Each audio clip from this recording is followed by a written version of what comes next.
Hey Flosstube, how you guys doing? It's Lori here, also known as Sharky Stitcher on this channel and on Instagram. We talk about cross-stitching on this channel. Welcome 2022. And here comes my puppy. She heard me start talking. Let me show you my puppy. Come here, baby girl. You guys usually don't see her because she's usually a ground dweller.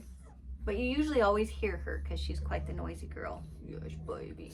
She had a few teeth removed a few weeks ago, so she's been getting extra cuddles. Poor baby girl. She just turned 9, so yay. She was her birthday was the day after Christmas, so Boxing Day. But yeah, she's my baby. Maybe someday I'll do a couch video where you guys can actually like see her fairly proper, but as you can see, like, you can't see her cute little face. She's my sweet baby. Yes, baby. Her name's Ada, not after the fabric, after a video game character. So yes, baby. I let her down. You'll hear her, I'm sure, in the background. You might also hear the bird, too. The bird's awake, so sometimes when she hears me talking, she'll start contributing. But her name's Nateri. She's been in a few other of my videos. But anyways, welcome 2022. Got a couple things to go over in this video. I'm not sure how long it's going to get because I actually have a couple videos I want to do, and I'm thinking of just breaking them up. So this video could be pretty short, or it could get a little rambly. I'm not really sure. But it's January 4th right now, and I'm flying out for Costa Rica on January 8th. So I'm going for a CEU class. I'm a massage therapist, and I'm taking a class in Costa Rica on cupping, getting in a few extra days so I can snorkel, have some beach time, maybe go in the jungle.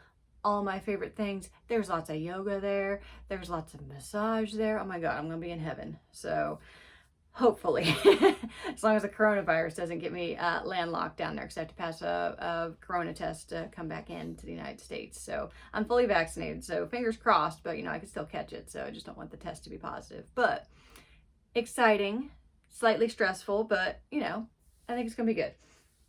So for today, I'm kind of throwing in a bunch of stuff because I wanted to get a video guys out for you guys, because I'm gonna be in Costa Rica for almost 2 weeks, not quite, so it's gonna be a while before I can put another video out for you guys. So I'm trying to film a couple really quick just so I can kind of, you know, disperse them, because I miss you guys when I'm gone. So anyways, hope you guys had wonderful holidays. Mine were pretty uneventful, so that's kind of nice, except for her poor little teeth. She also had a urinary tract infection right after Thanksgiving, so poor baby. She's been on antibiotics so much. But anyways, got some whips to show you guys. I got some fabric haul. But one thing I thought I would do, since it's kind of like a New Year thing, I thought I would do a reintroduction, because my intro video was pretty low quality. And some of you guys might be new here and not want to go through and watch all the crappy videos because the audio was terrible on those. So, you know, enter at your own risk. But I thought I'd do like a little reintroduction. So, my name is Lori. I'm a massage therapist. I do lots of cross stitching. I also do some hardinger. I've been wanting to dabble with knitting, but I haven't gotten there yet just because, you know, time's an issue, because I'm a self-employed massage therapist, and right now I work probably 6 days a week for the most part, and then when I'm not actually working, I'm doing accounting type crap, laundry, you know, stuff like that. So I got to fit the stitching in when I can. So adding knitting to the fray, little tricky. But I started stitching when I was 8-ish or something. My grandmother and my mom showed me how to do it, which is funny because they both cross-stitch, but for the most part they were more quilters. Mom keeps trying to get me into quilting, but I'm trying to avoid a rabbit hole because my old bedroom at my mom's house is her quilting room, and she's got the closet like filled with fabric. And I think I'd be the same way, because you guys, if you've been here for a while, you've seen my bead hoard, you've seen my crystal hoard, you've seen I'm getting a fabric hoard at this point, you know, unintentional, but I'm just very picky with my fabrics. So anyways, started out with just like your basic cross stitch stuff, but then quickly evolved into bigger projects. This project right here is actually one that I did when I was 13. Little rainforest design. I really like jungles and oceans and animals and fantasy creatures, things like that. So then I fell into, I think, my first Mirabilia, which you can see her right there. Her and Mermaid of the Pearls, this is Waiting for Ships. They've just been kind of chilling, talking about the pros and cons of holding pearls in strands and holding pearls in loose bundles. So they're just, you know, having some girl time right there. Usually Waiting for Ships is in my bathroom, but she's chilling right there for now. So she was my first on linen, my first using metallic threads. my first heavy beads, actually any beads for the most part. I went straight into heavy beads and loved it because I like sparkles and I like the texture too. So I'm very kind of tactile that way. She's framed very boring and her fabric's kind of boring too. But this was back in, I think I finished her in 98, 99, something like that. And there wasn't the over-dyed fabrics that you saw now. Now, Mermaid of the Pearls, I started her, but then I had a hiatus where I stopped stitching for like a decade. And I kind of got rid of a lot of my stuff. Luckily, not all of it, because when I came back into it, a lot of stuff was discontinued, super hard to find. So luckily, I had hung on to a lot of my Teresa Wentzler dragons. A couple of Mirabilias, like these two in particular, they were out of print, you know, so hung on to that type stuff at least. So that was good.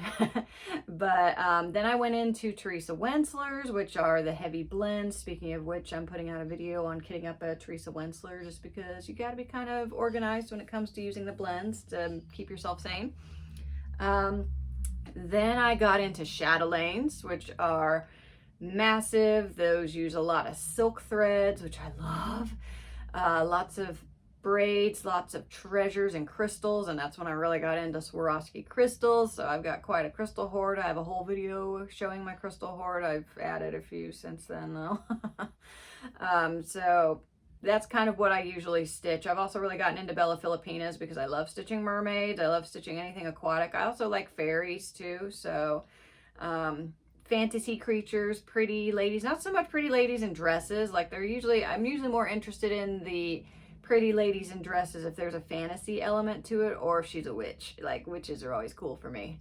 So that's kind of my story there. I also tend to iron my threads. That's one, I tend to use a frame here, and I have my main project, which I use scroll frames.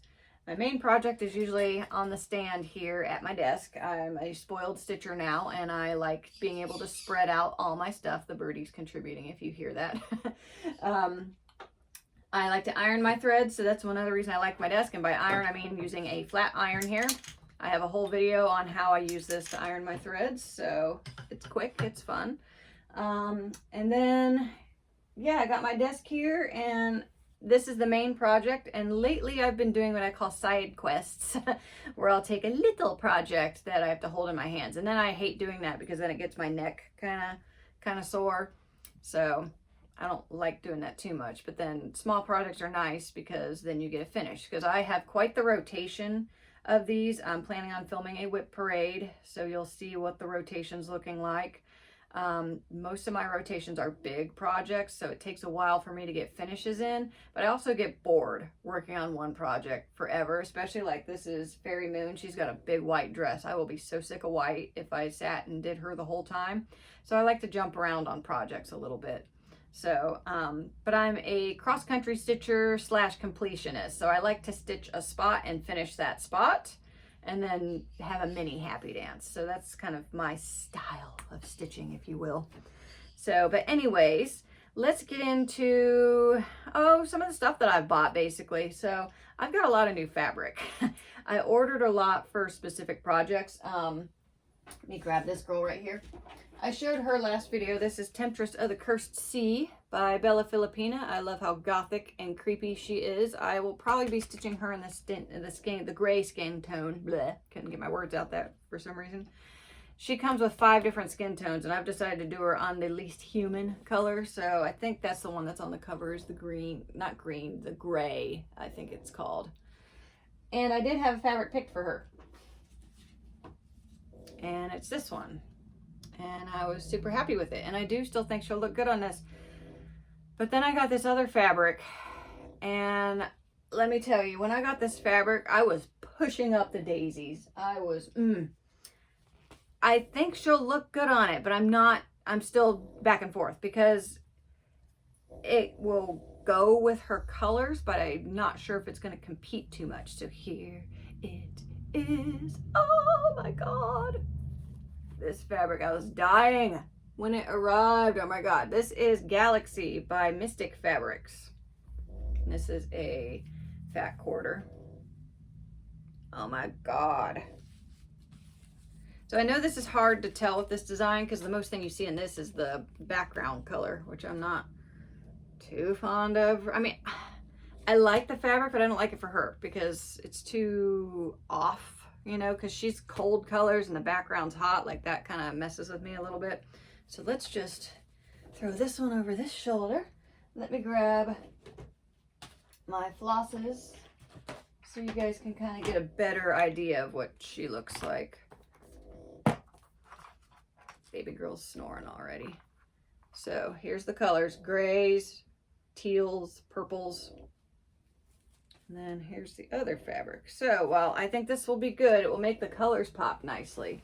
But then this one, they coordinate so nice. So see, I'm not sure, you know, because with this one, all the greens and the purples will pop nicely, but with this one, they'll coordinate. But then she's also got this really stringy black hair. And I've actually, I love this fabric so much that I immediately contacted the seller and asked if, because on the site it didn't list full yards, and I was like, I want a full yard of this stuff.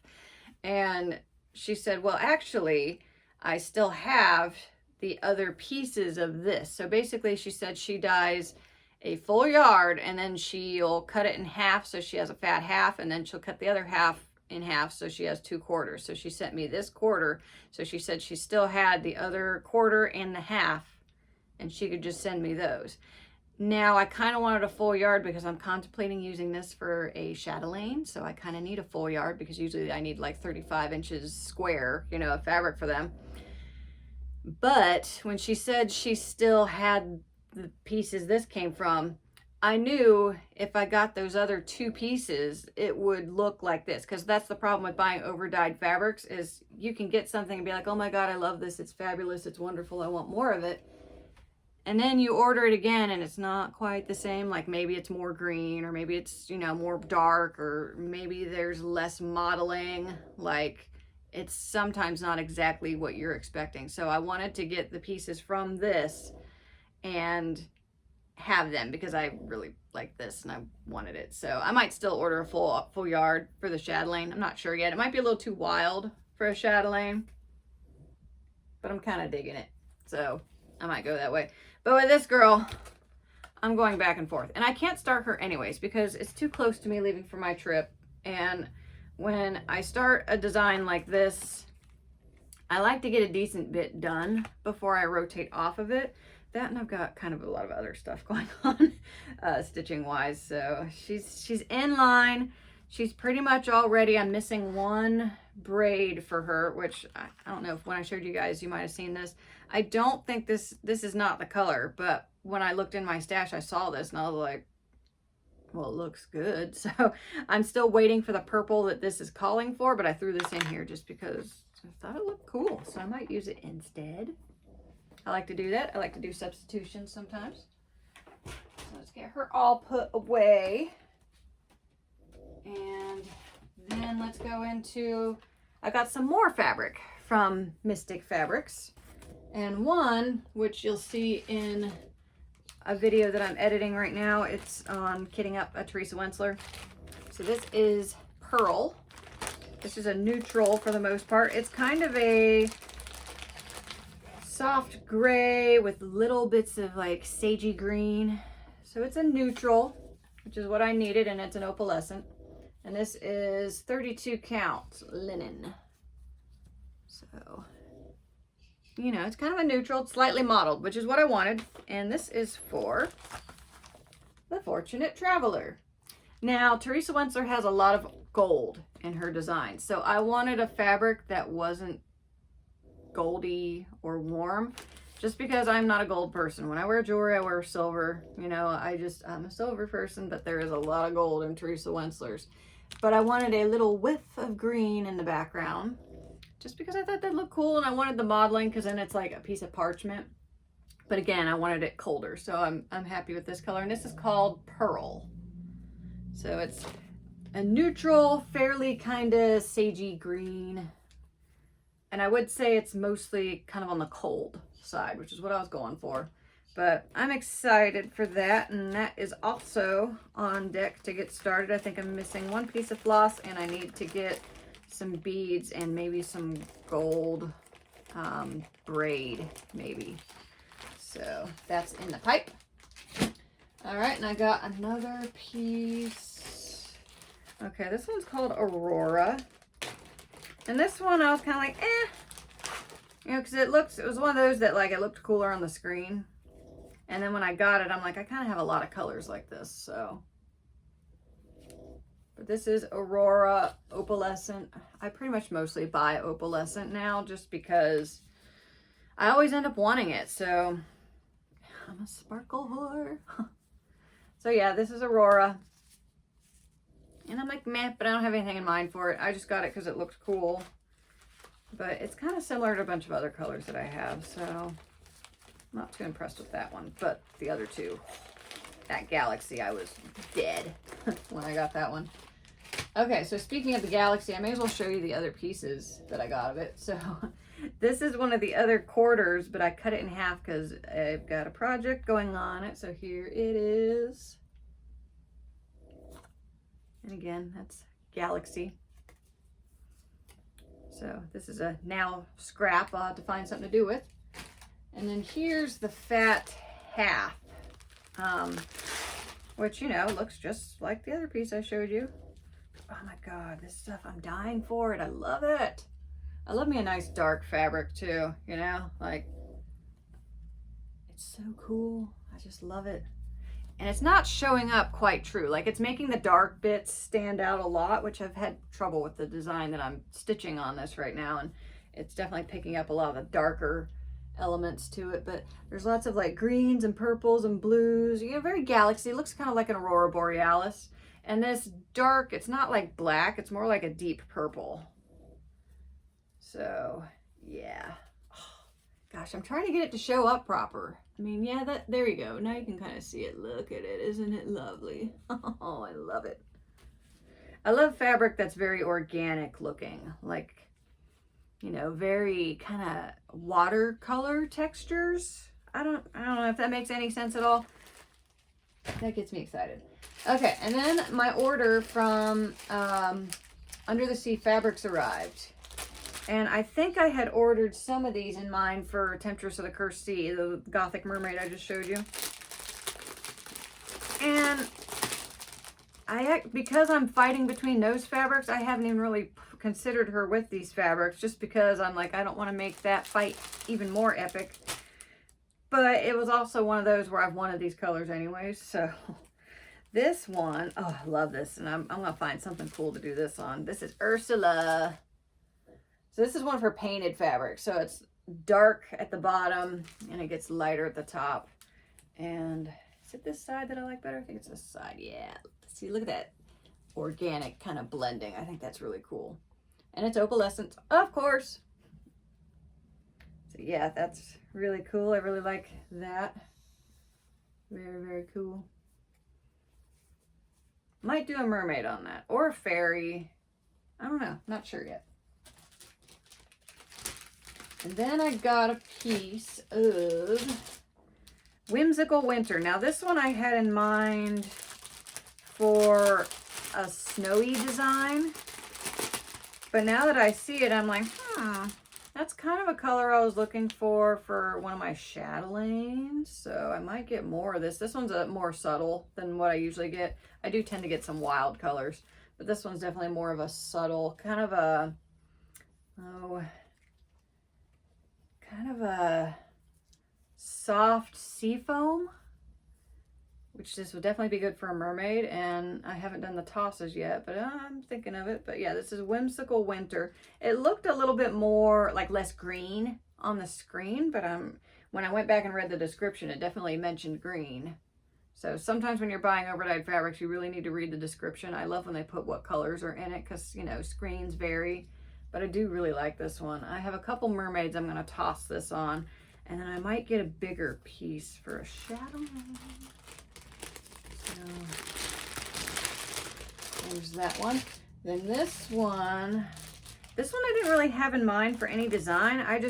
It's one of those colors where I'm always like, ooh, that looks like it could be cool. And it is cool. So this is another painted fabric, just like the Ursula. This is Haiti Realm. And this one's kind of got a dark underworld tone to it. So the bottom is kind of like a dark spruce green, and then you got kind of a lighter green, and then this is almost a lavender gray kind of color. I did think this would be a possibility for the Temptress of the Cursed Sea as well, but I don't think I'll do it for her, but I might do another mermaid just because this green here could kind of go for a mermaid, but I'm not sure where it's going. I mainly bought it because every time I'm looking, I'm like, ooh, I like that one. And then this one is Midnight Mermaid, and this one's also a painted fabric, I think. Is it? Yeah, it's painted. So, here's that. Obviously, a mermaid's going on this. And I'm thinking about doing Triton, which is the male mermaid by Bella Filipina, and I want to do it in the African skin tones. Christian off Married with Stitches converted his to African skin tones, and it looks so good. So, I might have to steal that idea, and I'm thinking this fabric will be really cool for him because there's not many dude mermaids, and I need to get one in the rotation. I have one kit, well, it's Romance of the Sea. It's a male and female mermaid making out, so like that's a male, but I don't have a male mermaid in the rotation, so I'd like to add one. So that's all the fabric. Another thing, I got this from Under the Sea Fabrics. This is the new Bella Filipina Fairy. She's the Hummingbird Fairy. I freaking love her. She's so like, I don't know, she reminds me of the 80s. She just got such fun colors in her, and her little sassy boots, and her vivid eyeshadow. Like, come on, 80s. I'm not sure on fabric though. She's on like this gray fabric. I did for a second think, and I have her floss, and I did think maybe she'd be cool on this, but I think that'd be just a little too much. The yellow in her wings would stand out really nice on this, but I think her skirt being so purple and the teals in her wings would just get a little lost in here. So I'm not sure, you know, like, just not sure. I also got the braids for her. There's one missing, I think. And then I didn't initially order the bead pack. Now, when Bella Filipina and like any kind of the company that puts out mermaids, Leslie from Under the Sea Fabrics will, she'll post on her Facebook page, do you want the chart, the fiber pack, or the bead pack? And usually I get all three. But when I got her, I opted not to get the bead pack just because I always convert them to Delicas because I like Delicas better than Mill Hill. But when I got her and I'm reading her list, she doesn't really use a lot of Mill Hill beads. She's got a lot of treasures and other fancy beads. So I'm like, shit. So I went back and I ordered the bead pack again. So, and Leslie invoiced me and, you know, got it rolling pretty quick. So I got that ordered. And from then I'll probably decide. I do think she'd look pretty with some Vitral and some Paradise Shine crystals because they're kind of a rainbowy effect. So I think I'll add those in on her. Alrighty then. I think that's all the haul I have. So that'll move us on to whips.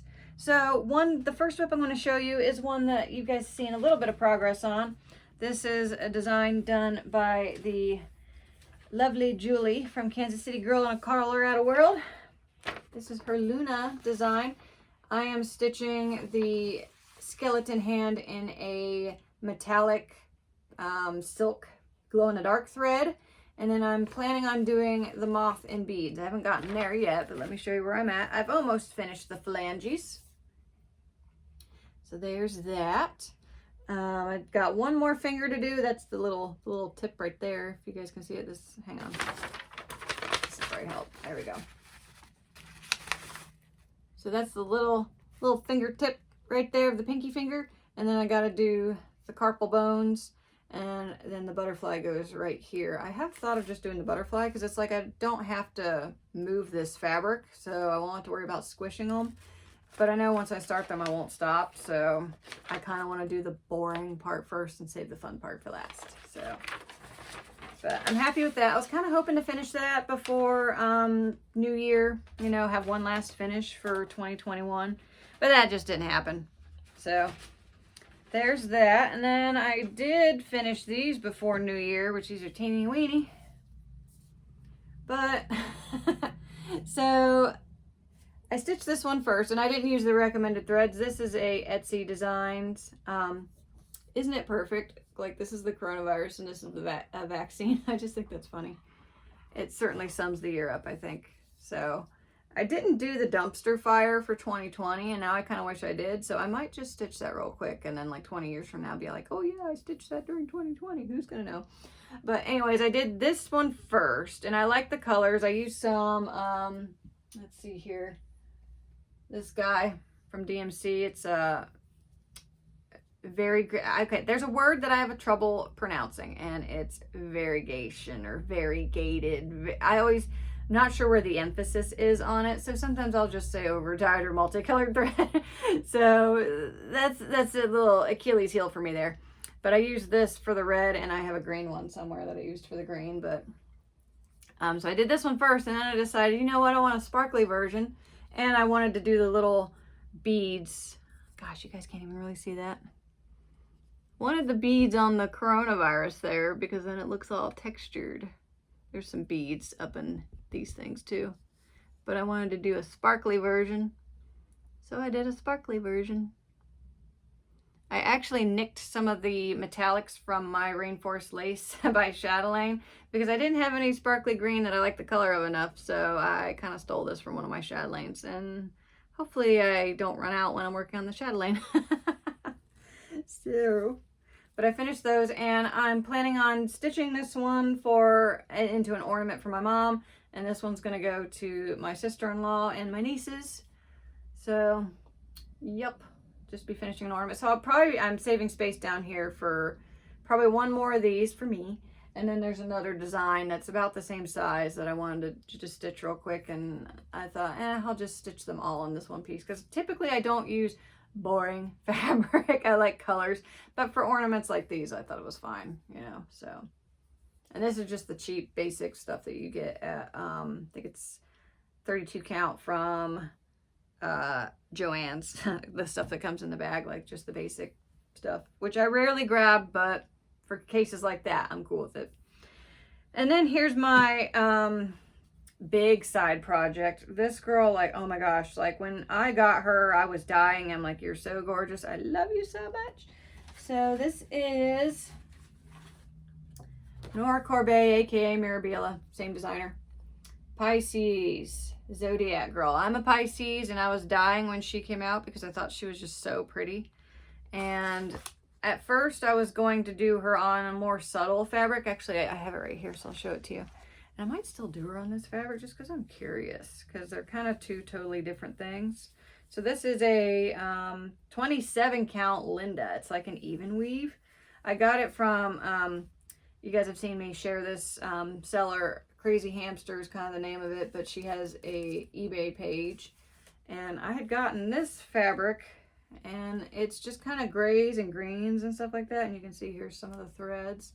So I thought about doing her on this, but then I got the Galaxy fabric, and I did the floss toss, and I was like, she's a zodiac sign, which is based on a constellation, so it's only fitting that I should do her on Galaxy. And I thought, you know, like if I ever stitch any of the other ones, it'd be kind of cool to do them all on Galaxy too.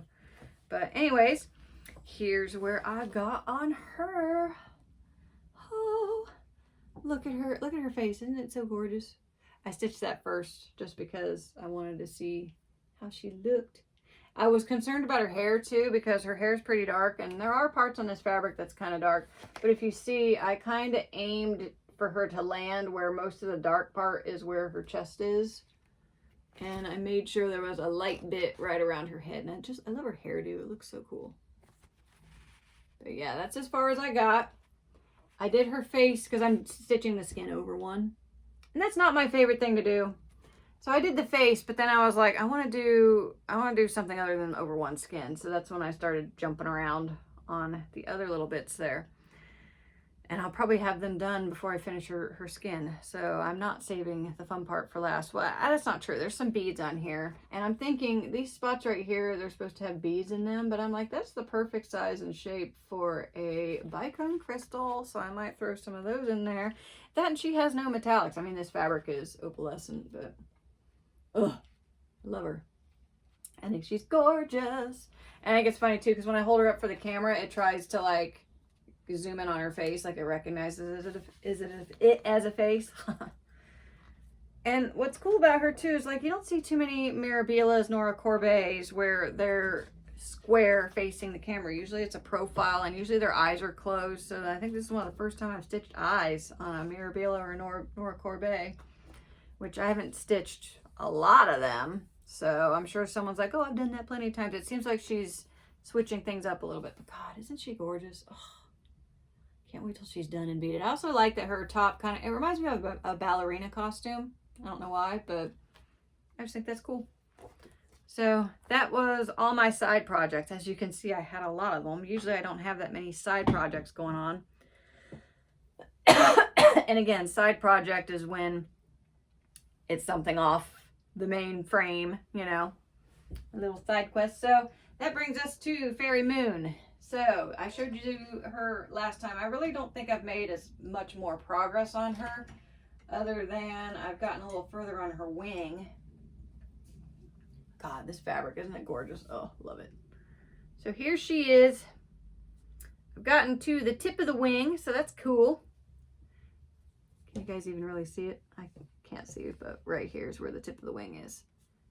Yeah, let me see if this will help. There we go. So yeah, that's the tip of the wing right there. Once I get it filled in, I think it'll look a little bit more obvious. But oh, I love her on this fabric. She's so cool. This is Opalescent Da Vinci by Picture This Plus. I got this piece off of 123 Stitch. This is 32 count linen, so I'm gonna have a lot of fun when I hit the moon with it being an overdyed 32 count, because on 32 count overdyed linen tends to shrink a bit, and 32 count is a pretty tight squeeze in and of itself, much less when the fabric is a little shrunk. So I am using Delicas instead of Mill Hill, so that will help. But I've stitched her before. I can't remember what count I stitched her on, but I did use the Mill Hill the Mill Hill beads that time, and I know I did have to omit a couple lines of beads from the moon that time. I'm thinking it was a 32 count, but I could be wrong. I ended up selling that finished project, so I can't like go and check, but yeah, it's been a little while. But I'm happy with her. I would love to stitch more on her. And if you noticed, I haven't gone much, like this is the light highlight in her hair. I haven't gone further on her hair because I'm tweaking it a little bit. I'm kind of taking inspiration from, oh, what is it? It's the Mirabella where there's two mermaids swimming up. One of them's got hair and her face is kind of at the same angle as her. So I'm kind of, because her hair just kind of, let me show you. Her hair just kind of fizzles out at the end there. So I want it to look a little more defined. So I'm borrowing one of the mermaids and maybe giving her a little bit more depth to her hair there. So that's why I haven't stitched much more of her hair. I did too also have a moment where I'm like, Mirabella has a lot of brunettes. Maybe I should change her hair color. And the color I was thinking of was kind of a silver, like turn her into a silver fox maybe. But I'm not sure. I mean, I think the dark kind of looks nice, especially because she's got such a light dress on. But I don't know. I'm kind of letting that percolate in my brain a little bit, that I might change her hair color to kind of a Targaryen gray. I don't know. But that is something that I'm thinking about. So anyways, future videos, I'm going to do a whip parade. That's going to take a little bit of organization. So I'm fingers crossed can get that done before I leave on my trip. I need to get started on the Temptress of the Cursed Sea. I might do a craft room tour. You guys can't see, but like right over here, I've got a bunch of shelves of stuff ready to go. Like Fairy Idol, Angel of the Sea, Brilliant Mermaid, Romance of the Sea. Those are all things that I want to start. But that's kind of a lot, you know, so, and they're all pretty decent sized projects, not, you know, decent in the sense that if I sat down and stitched them, it'd probably take me like a couple months to finish them. So I might do like a craft room tour. And I keep meaning to do that, but then I get to a point where I'm like, oh, this part of the room looks cluttered, you know, so I need to clean, and I don't feel like I have time to clean, so then I don't shoot the video. So I need to just not care, I guess, and give you guys a little craft room tour. And yeah, just go over some of the projects that I want to get started. I've got a couple of chatelaines that need to get started, but got the trip coming up. So once the trip is done, I don't think I've got too much going on then. I do have some potential more travel coming up in the summer for some tattoo work. But for the most part, I've kind of paced down my year a little bit more than it was supposed to be because of the whole cancer scare last year. So I'm trying to make life a little simpler, shall we say, and just, you know, more time for stitching, you know, and more stress relieving time. That's all good stuff. So I'm working on trying to pace my year down a little bit. That, and me and the kid, my son who still lives at home, we've been wanting to go to Hawaii forever. So, and we typically take a trip like every year, except for 2020, of course. And so I've told him, I'm like, maybe we should like not take a trip for a couple years so I can save up my money dollars and we can go to Hawaii. So Hawaii is expensive. I've done a fair bit of traveling, and Hawaii is going to take me some time to save up. Probably about as long as it took for me. I spent a month in Asia. I'm probably going to have to save as long for a month in Asia as for like 2 weeks in Hawaii. Probably will still spend a little more too. So, but that's in the pipe there. But, so yeah, I'm probably going to get ready to film the whip parade because I'm going to have to pull everything out, obviously. And it's funny, when I do whip parades, I always think, oh my God, I have so many whips. But then I do the parade and I'm like, oh, really? That's it? Wow. So I think it's because I've got all these things ready to start. I feel like I have so many whips when really I don't. So, but anyways, I think that's it for today. I don't know if you guys will be seeing another video before I come back from Costa Rica, fingers crossed, you know. But anyways, I will see you guys when I come back, and I might vlog a little bit there. I don't know if I'm going to get any stitching done. I thought about bringing it, but I'm trying to travel super light, with consideration that if I fail the COVID test, I'm going to be quarantined for 10 days. I'm bringing my Kindle, and I've downloaded the Witcher series. There's 8 books in that series, so I might just read those if I get quarantined. So, and if I have Wi-Fi, you know, I'll be all right. But I thought about bringing a stitchy project just in case I get quarantined. But again, I'm trying to keep the packing minimum because I'm taking a cupping course. Cupping, if you don't know, is a massage technique where you use basically like a cup that vacuums the skin up. So typically when we're doing massage, I'm pressing down on tissue so the cupping draws it up. So that's kind of a nice thing. But when I'm taking this class, part of the tuition includes a set of cups, which kind of takes up the size of a shoebox. So I need that room in my suitcase to bring those home with me. Then I'm sure I'm going to buy like some tank tops. I'm going to try and buy some coffee stuff because there's such good coffee down in Costa Rica. Ugh. So Costa Rican terrazzo is the type of coffee I like to drink now anyway. So, but yeah, I'm probably going to be bringing some stuff home, you know. So probably aren't going to take any stitching. I thought about it and I really kind of wanted to, but it's not like this is a vacation where I'm going to be laying on the beach and doing nothing. You know, I'm going to be taking a class. So yeah, I'm not going to take the stitching even though I want to. But anyways, thank you guys so much for watching. I will see you guys next time. Bye-bye.